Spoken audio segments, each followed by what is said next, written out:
Hello everyone, welcome to crazy MG tricks. चलो बहुत हो गई अंग्रेजी, अब आ जाते हैं हिंदी पर। स्वागत है आप सबका आपके अपने YouTube channel crazy MG tricks में। क्या फ़ायदा ऐसे स्वागत का, ना चाय है ना नमकीन है ना बिस्किट है ना सेब संतरा, कुछ नहीं है, ऐसे ही स्वागत हो रहा है फिलहाल। क्रेजी एमजी ट्रिक्स में बहुत बहुत स्वागत है आप सबका। साहित्य अकेडमी पुरस्कार 2020 की घोषणा की जा चुकी है। आज हम लोग ट्रिक्स के माध्यम से साहित्य अकेडमी पुरस्कार 2020 याद करेंगे। और वीडियो शुरू करने से पहले अगर आप चैनल पर नए हैं तो क्रेजी एमजी ट्रिक्स को सब्सक्राइब जरूर कर लीजिए, घंटी भी दबा लीजिए, जिससे कि आगे आने वाली वीडियो नोटिफिकेशन आपको आसानी से मिलती रहे। तो शुरू करते हैं। तो सबसे पहले जो इम्पोर्टेंट पॉइंट्स हैं जो एग्ज़ाम में आपसे बार बार पूछे जाते हैं वो देख लेते हैं। सबसे पहला तो कि साहित्य अकेडमी पुरस्कार कब बना।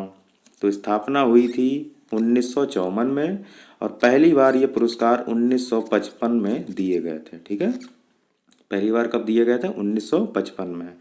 दूसरा सवाल ये उठता है कि ये कितनी भाषाओं में दिया जाता है। तो ये 24 भाषाओं में ये पुरस्कार दिया जाता है। आपको पता होगा कि संविधान की 8वीं अनुसूची में 22 भाषाओं का उल्लेख है। तो ये 22 भाषाएं तो हो ही गई, लेकिन यहाँ पर 24 भाषाएं दी हुई हैं।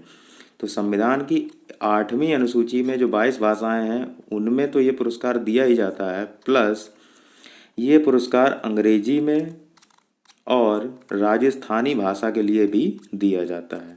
तो ये आपको याद होना चाहिए कि कुल कितनी भाषाओं में दिया जाता है।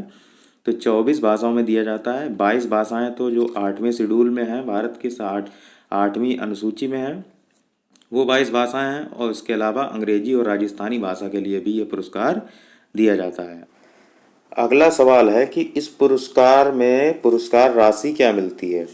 तो इसमें एक तांबे की पट्टिका मिलती है, एक शॉल उड़ा दी जाती है और 1 लाख रुपए की नकद राशि इसमें शामिल है। तो कितनी पुरस्कार राशि मिलती है इसमें? नकद 1 लाख रुपए। ठीक है, तो 1 लाख रुपए की नकद पुरस्कार राशि मिलती है। और ये सभी जो है पुरस्कार के अलावा, ये मतलब नकद पुरस्कार के अलावा एक बॉक्स के रूप में ये पुरस्कार प्रदान किया जाता है। तो ये हो गया पुरस्कार राशि में क्या क्या मिलता है। अगला प्रश्न हमारे दिमाग में ये उठता है कि किस मंत्रालय के अंतर्गत आता है। तो ये जो पुरस्कार है साहित्य अकेडमी, ये संस्कृति मंत्रालय के अंतर्गत एक स्वायत्त रूप में प्रदान किया जाता है। ठीक है, ये एक स्वायत्त रूप है इसका, संस्कृति मंत्रालय के अंतर्गत ये आता है, लेकिन किसी के अधीन ये नहीं है। तो ये हो गया इसके बारे में एक बेसिक जानकारी। तो अभी केवल 20 भाषाओं में इन पुरस्कारों की घोषणा हुई है। बची हुई 4 भाषाओं की जब घोषणा हो जाएगी तो वो इतना इम्पोर्टेंट नहीं है, क्योंकि हिंदी, अंग्रेजी, संस्कृत में यह पुरस्कार ज़्यादा इम्पोर्टेंट पूछा जाता है आपसे। तो संस्कृति मंत्रालय के अधीन ये हो गया। अब हम लोग ये देख लेते हैं कि कौन सी कृति के लिए और किस कविता या उपन्यास या संस्मरण के लिए पुरस्कार दिया गया है और लेखक के नाम क्या हैं। तो इसकी मैं बाद में ट्रिक बताऊंगा, पहले हम एक एक करके नाम देख लेते हैं। तो सबसे पहले हिंदी भाषा के लिए आपको ध्यान रखना है, एग्जाम में पूछा जाता है।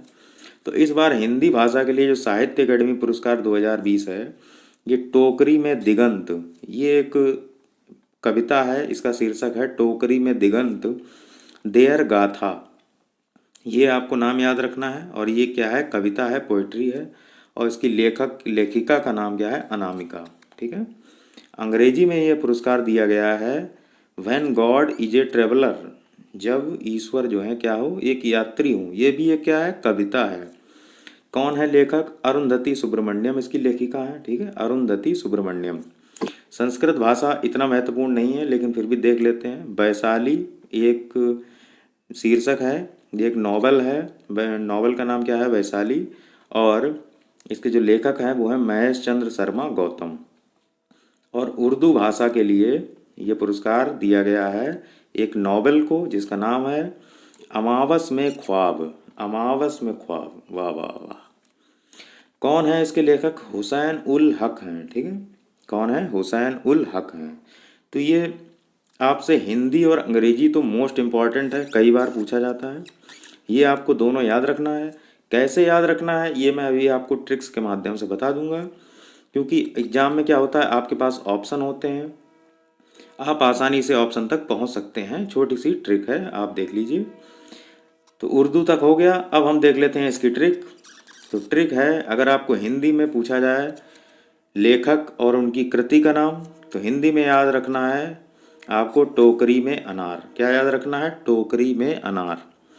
तो टोकरी में, इससे क्या हो जाएगा, देखिए टोकरी में के नीचे एरो लगा है, इसका मतलब है टोकरी में दिगंत। यही कृति थी, अभी मैंने आपको बताई थी, टोकरी में दिगंत देर गाथा, तो यही नाम है टोकरी में दिगंत, ये हो जाएगा।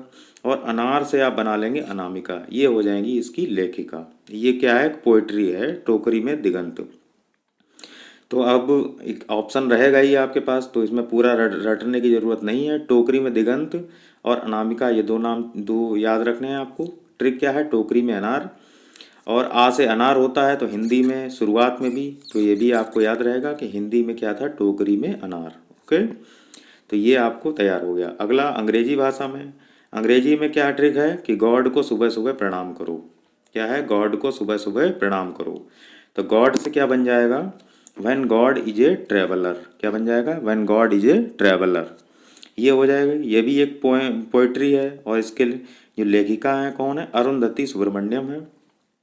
तो सुबह सुबह प्रणाम से क्या बन जाएगा? ये देखिए सुब्रमण्यम में सुबह सुबह प्रणाम का कुछ वर्ड लिंक हो जा रहा है। तो ये ऑप्शन रहते हैं, कोई भी दिक्कत नहीं है, आसानी से आप एग्जाम में लगा लेंगे। ठीक है, तो ये हो गया आज साहित्य अकेडमी पुरस्कार सब बता दिया है। फिर से एक बार ट्रिक देख लीजिए, टोकरी में अनार है तो टोकरी में दिगंत हो जाएगा, टोकरी में से, और अनार से बन जाएगा अनामिका। और गॉड को सुबह सुबह प्रणाम करना है तो गॉड ये ट्रेवलर हो जाएगा गॉड से, और सुबह सुबह प्रणाम से अरुंधति सुब्रमण्यम हो जाएगा। ओके, तो अभी जो है 20 भाषाओं के लिए ये अनाउंस किया गया है। बची हुई कुछ भाषाएं 4 बची हुई हैं, उनके बारे में बाद में अनाउंस होगा, वो इतना इम्पोर्टेंट नहीं है। आपको हिंदी, अंग्रेजी, संस्कृत और उर्दू इतना याद कर लेते हैं, बहुत है। जिसमें भी हिंदी और अंग्रेजी वेरी वेरी इंपॉर्टेंट है एग्जाम पॉइंट ऑफ व्यू से। तो आज के लिए हम लोग इतना ही रखते हैं। कैसा लगा आपको वीडियो? अगर वीडियो पसंद आया हो तो चैनल को सब्सक्राइब जरूर कर लीजिए, और वीडियो देखने के लिए आपका बहुत बहुत धन्यवाद। आपका दिन शुभ हो। मिलते हैं नेक्स्ट वीडियो में ग्रैमी अवार्ड के साथ, उसको भी देख लेते हैं, उसको भी निपटा लेंगे ट्रिक्स के साथ।